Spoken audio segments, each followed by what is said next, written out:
Welcome back. So we're going to continue with our slides. We were just discussing multidimensional poverty index. So again, there are three dimensions in the canonical definition. We have health, education, and standard of living. For health, child mortality and nutrition are basic indicators for us. And of course, within nutrition, you can look at several different things, but typically certain calorie targets are important. What type of food, what type of proteins and vitamins your daily calorie, your daily diet includes. That's important. In education, schooling years and school attendance are two things that the MPI focuses on. As you see, both are about quantity of education, right? So in Turkey, if you look at the schooling years, on average in the society, it is around 8 years, I suppose now, which is pretty low. But the official target, of course, for the new generations, it's 12 years, right? So in the very long run, we expect this to be at least around, I don't know, 11, 12, right? But for now, it is around 8 years for the average person.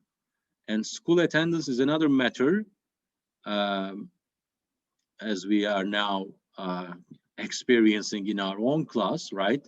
So the total number of registered students are around 80, but participation is pretty low. So it is important for you to attend as a student, right? Then there is the determinants of there's a set of the determinants of your standard of living. Okay, whether you have access to electricity, whether you have access to drinking water, whether your house or your living area is sanitated or not, what type of material is used for flooring the house you are living in, right? Cooking fuel, so what type of energy is used when you cook your food, what type of electronic equipment you have, including, I don't know, television, refrigerator, iron, etc., right? So all of these, first, for each dimension, you must have a weight, right, or a cutoff level. Then for each indicator within the dimension, you have a cutoff level or not. So for instance, if you do not have access to drinking water, then you are deprived, okay? You are below the line, okay? So at the end, you have this weighted index that measures poverty in a multidimensional framework. And again, you can, of course, add different dimensions here, such as gender inequality, right? And within gender inequality, you may have a couple of indicators, okay? You may add political freedom in this dimensions, and within political freedoms, you can add a couple of different indicators, all right? So multidimensional poverty index, or the idea of a multidimensional poverty index, is not a fixed idea, all right? So you can create different indexes with different weights, different dimensions, and different indicators, obviously.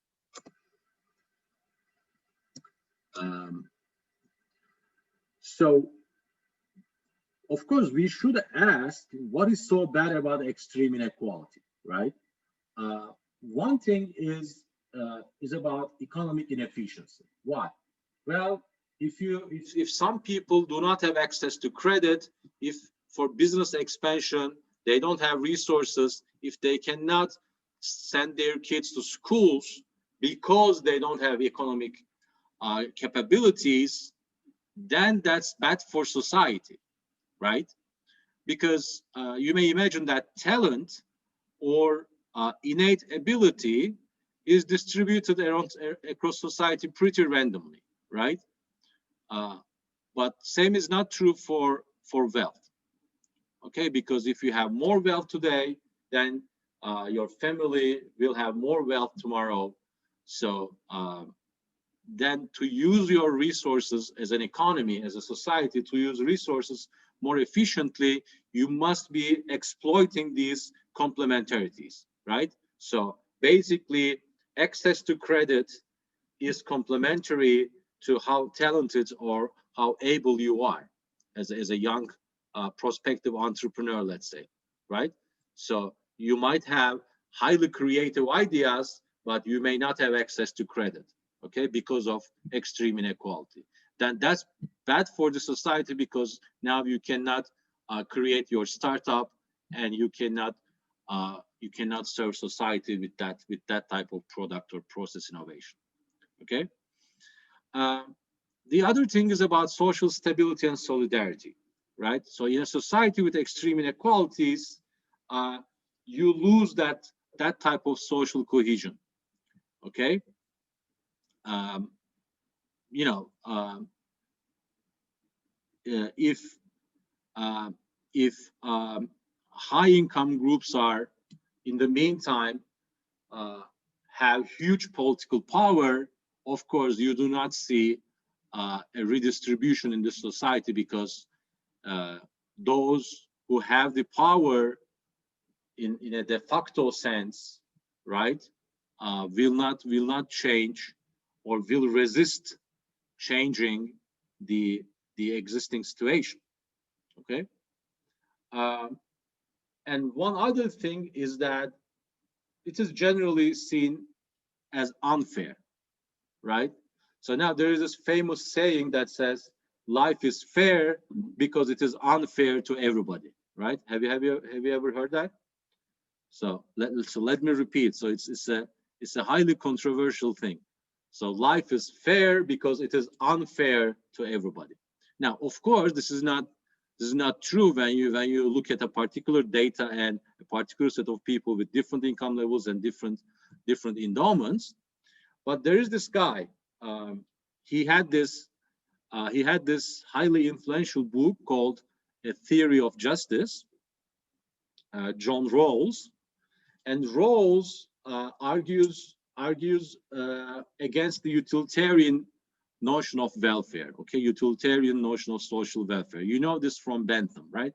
So according to Jeremy Bentham, if you add everyone's welfare, you find social welfare. But John Rawls argues that to increase social welfare, we should look at the most disadvantaged groups in the society. Okay, so the society's welfare is improving, social welfare improves if we can improve if we can improve the situation of the most disadvantaged groups. So if we look at the society and detect these most vulnerable and most disadvantaged groups, such as people who are disabled, who are unemployed, who have no income, who have no assets, etc., and if we let them if we let them escape that type of poverty trap, then that would increase social welfare. Okay, and the idea is the concept he uses is the veil of ignorance, right? So the idea is this. So imagine that before you know your income, suppose that we are looking at income levels, you are choosing, let's say, a redistribution mechanism before knowing your income. Okay, what would happen? You may, of course, think about the possibility that you will have the lowest income. For that reason, you're going to choose a better redistribution scheme for the lowest income groups. Okay, so you look at social welfare behind the veil of ignorance. Okay, so if that's true, then we want to maximize the social welfare of the minimum income people, for instance. Okay, so when we ask what is so bad about extreme inequality, John Rawls suggests that we imagine that we do not know ex ante, we do not know our position in the society in terms of income ranking, so that we collectively choose. So each one, of course, imagine that it is a ballot box. So you vote for redistribution or you vote against redistribution, right? Now, if you do not know your income level, as if you do not know your income level, of course, you would vote for redistribution. So that would increase the that would let people in the poverty trap to escape the trap. So that would increase the social welfare. All right. So in general, then we can write social welfare as a function of not just income, but also inequality and poverty, right? Because if there's very much, if inequality is too high, and if so many people are living in poverty, that is not good for social welfare. Even if I am Jeff Bezos, even if I am Bill Gates, that should still be affecting my welfare, okay? Because I am part of that society as well. Another thing about income inequality is the dualistic development. Okay, so duality have different effects on inequality, right? So, for instance, modern sector enlargement. So imagine that there is this modern sector and the primitive sector or the traditional sector. If modern sector grows, then but with wages remaining constant, right, we will have a more equal distribution of income, all right, because that sector grows. Then in another situation, we would have modern sector grows, traditional wages and labor in traditional sector remains the same. Now, what would happen? Now, this is less equal, right, because when the modern sector grows, then modern sector wages will grow, and that would increase the difference between modern sector and the traditional sector.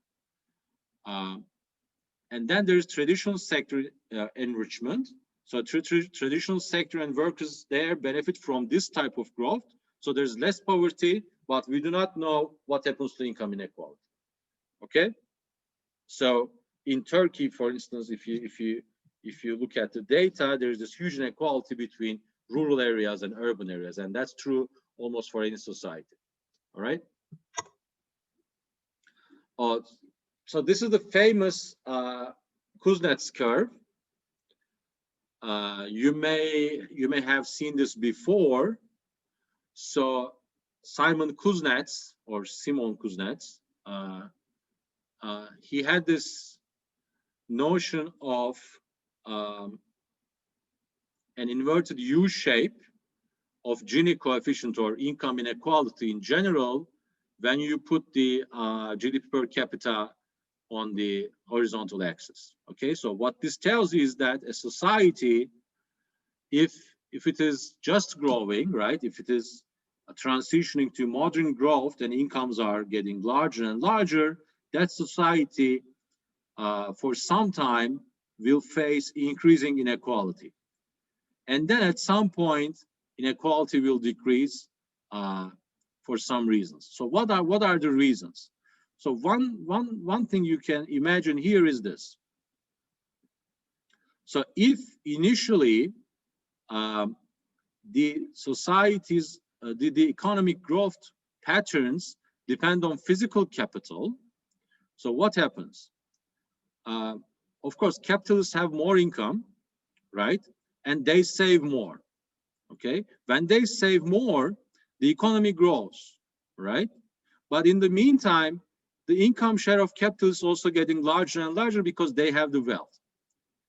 All right, but at some point, that accumulation process under, of course, certain competitive conditions, results in increases in wages as well. Okay, so in a society that Kuznets imagined, real wages cannot be fixed forever. Okay, because economy keeps growing, capital keeps accumulated, capital accumulation continues. So eventually, productivity of labor is sufficiently large, and then real wages start increasing as well, even if initially the share of income accruing to capitalists is getting larger and larger. All right. So at that point, then inequality would decrease because now real wages also start increasing. Okay. Or you can imagine this another story, which goes like this. So initially, an economy again depends on physical capital accumulation for growth, but at some point, the role of physical capitalization meets an end, right, because of diminishing returns. And at that point on, what matters is human capital and innovation. Okay. And at that part, you may see people start accumulating human capital, firms start bringing new innovations to the market, and again, real wages keep increasing, so there could be a decrease in inequality. Or you may even think of this curve in terms of policy interventions. All right. So in a typical traditional society that is poor, that is around here, inequality is within a range, and then economic growth continues. Once again, capitalists' share of income increases, workers' share of income is decreasing, so inequality is getting larger and larger. At some point, society faces that social stability problem, right? The situation of workers is too bad. There are riots, there are strikes, they get unionized. So eventually, the bargaining power of workers is sufficiently larger. There is this rise of social democracy. So they vote for the Labour Party. Labour Party,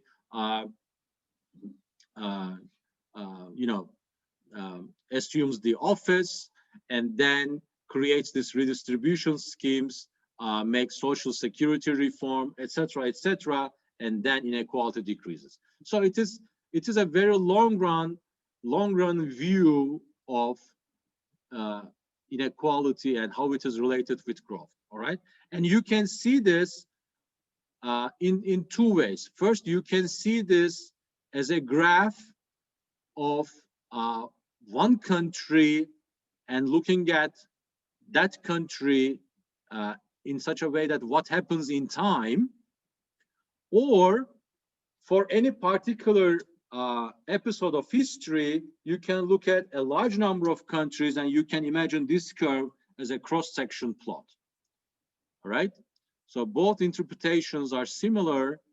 So either as a time series or as a cross-section, it is basically a hypothesis. Of course, there are a number of tests. There is a huge literature behind that. Some specifications find support. Some other specifications do not find any support. Of course, that depends on which country are you looking at. If you are looking at Scandinavian countries and some Western European countries, you find some support. If you are looking at United States, for instance, or if you are looking at Latin America, you do not find much support for the Kuznets hypothesis. Okay. So what you see here is a graph on the changing patterns of poverty. So this is post 1980 episode. So you see the people living in sub-Saharan Africa living less than $0.25 a day. All right. So here, so the absolute. So these are absolute numbers, right? Billions of people. So in Africa, it is slightly increasing if you look at this cutoff. So here, $1.25 per day is a cutoff that is used. Then you have East Asia and Pacific. So that is decreasing. Why in East Asia it is decreasing? Because there is this East Asian growth, right? In East Asia, there are fast-growing economies such as, you know, I mean, uh, you know, China, Japan, all other countries, Indonesia, etc. So much of the growth in average incomes translates into that. So here you have South Asia. In South Asia, there's not much change. You see, there's not much change in absolute numbers because we don't see much growth in that part. And finally, this is so there's one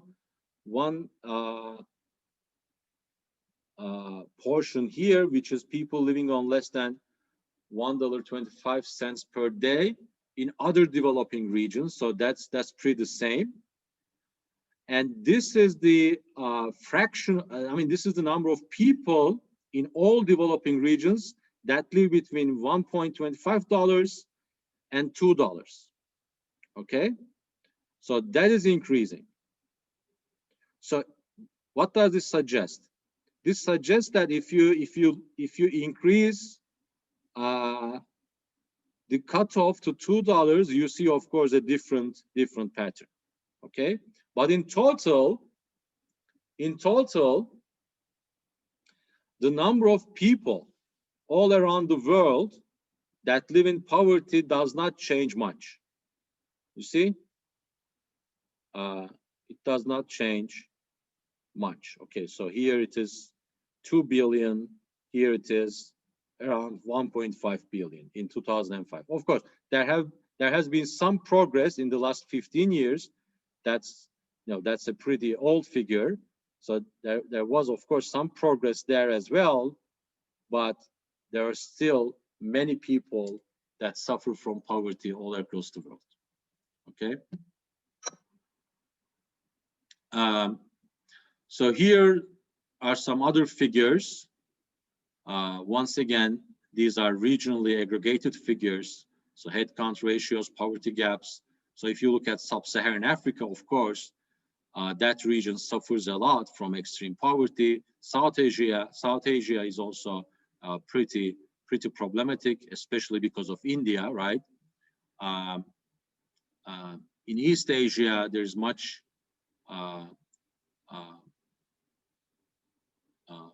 East Asia and Pacific is better in that regard, relatively better compared to Sub-Saharan Africa or South Asia. Europe and Central Asia is definitely have the good situation. For instance, if you look at Middle East and North Africa, of course, here you have some very rich countries, the oil exporting countries, so their poverty gap is smaller. Okay. Now, some common characteristics of high poverty groups are these three. So this is pretty general. You will see other types of less general patterns, but typically rural areas are poorer. Okay, women are poorer, and ethnic minorities and indigenous populations are poorer. Okay, so this is true for everywhere. Okay, but you may also start imagining, okay, why women are poorer? Well, because they get paid less on average. Okay, they face child penalties. All right, why people in rural areas are poorer? Well, because their living standards, I mean, the access to sanitation, the access to clean water, the access to electric equipment is limited. Why ethnic minorities and indigenous populations are poorer? Well, they face discrimination, again, in education, in employment, etc. Right? So, if you think of these micro dimensions, then one obvious thing is discrimination. I mean, imagine Turkey investment is usually, so there is this difference between East and West, right?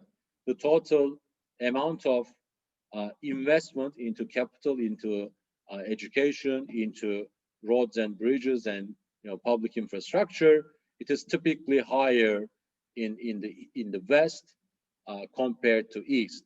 So that creates a regional difference, or better put, it allows the persistence of existing inequalities between East and the West.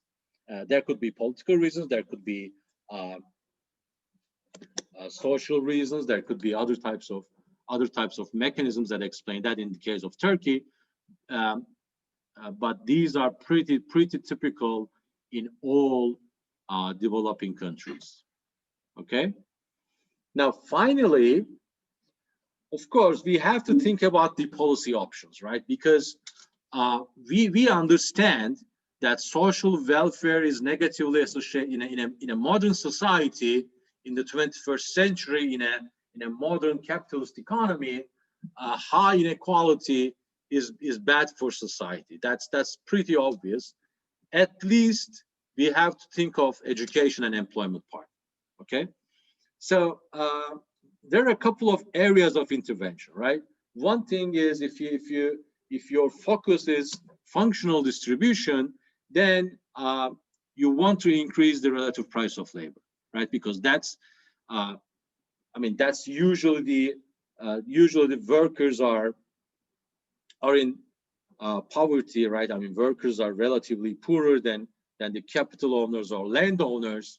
Then you do some policy actions. You create some policy actions, such as minimum wage increases or wage subsidies or tax allowances, so that you want to increase the share of income share of workers, so that their situation gets better.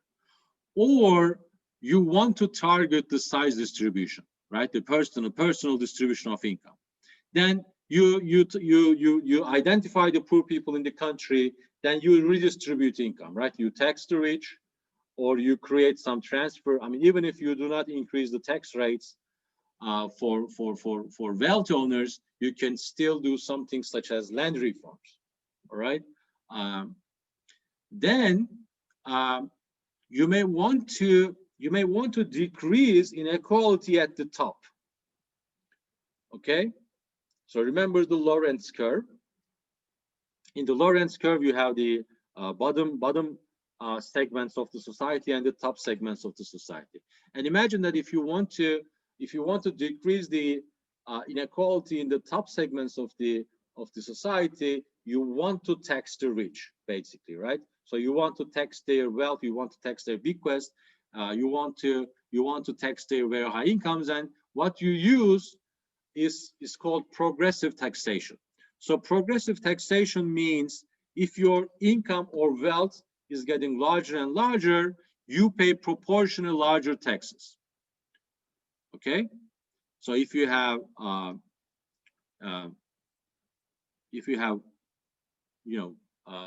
let's say $500,000 as your personal net worth, then you pay a tax rate, a wealth tax of, let's say, 5%. If you have $2 million, you pay 20%.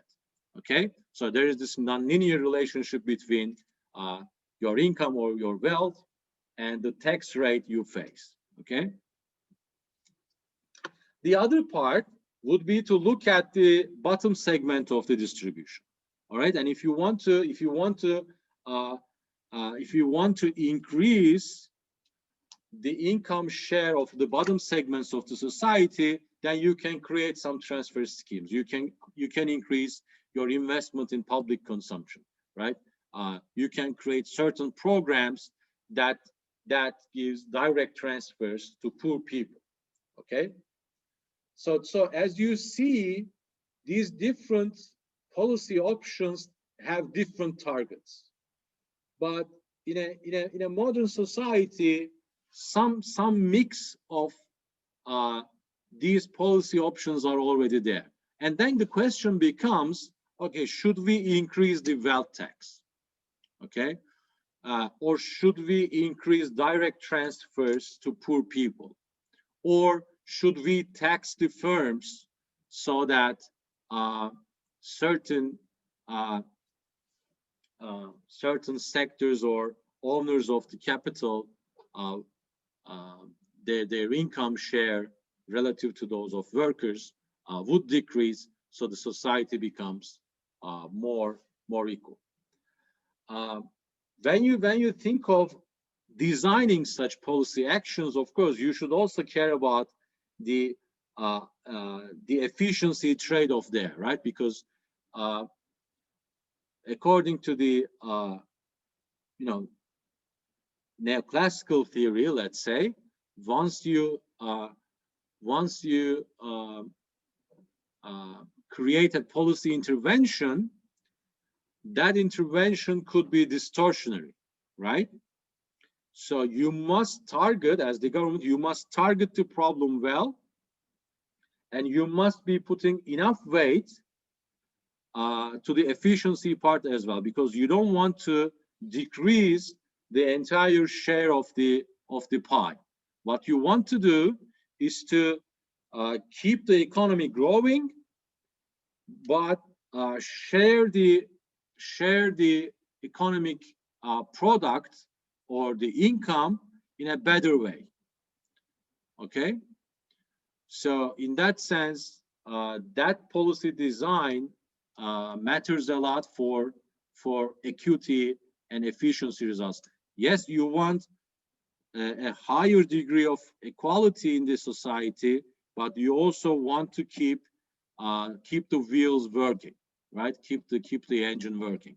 So so you face a trade-off there, okay? Because imagine if you increase an astronomical, if you create an astronomical increase in the wealth tax, then people start eating their wealth, right? Instead of giving to the government, then I can eat it up. So then that would be bad for the total investment in the economy. Okay, so things such as these must be considered when you design redistribution policies in general. So that was my last slide for chapter 5. Now I can, in the remaining 5 minutes, I can answer your questions.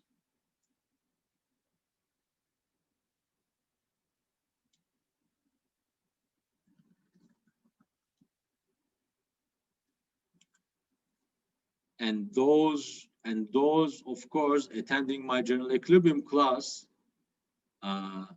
have a better sense of this redistribution scheme in relation to the second welfare theorem, right?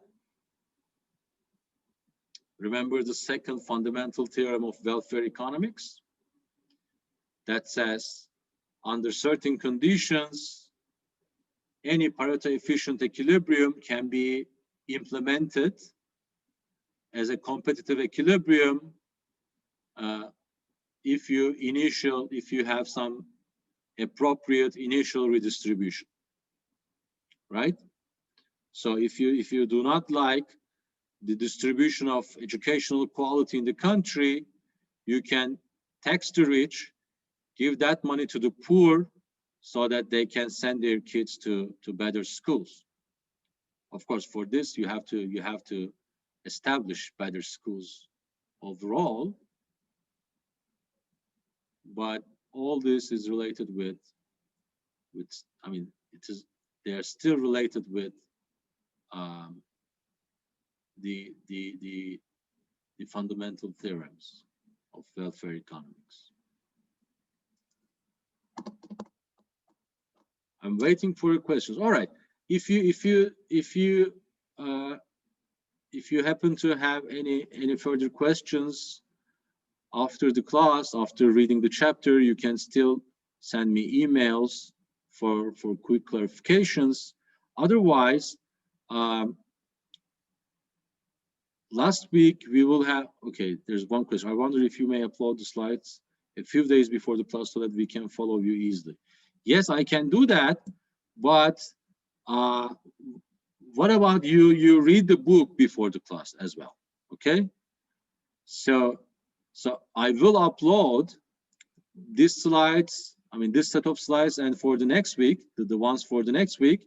But then please take a look at the textbook as well. So there's a selection of different issues from different chapters. Once you see the slides, you can understand exactly from which chapter I'm benefiting in these lectures. So then you can participate in a better way. All right, I will upload the stuff in a couple of days. Okay then. I'm ending this session now and wish you a very productive and happy week. And Happy New Year, by the way. Bye-bye.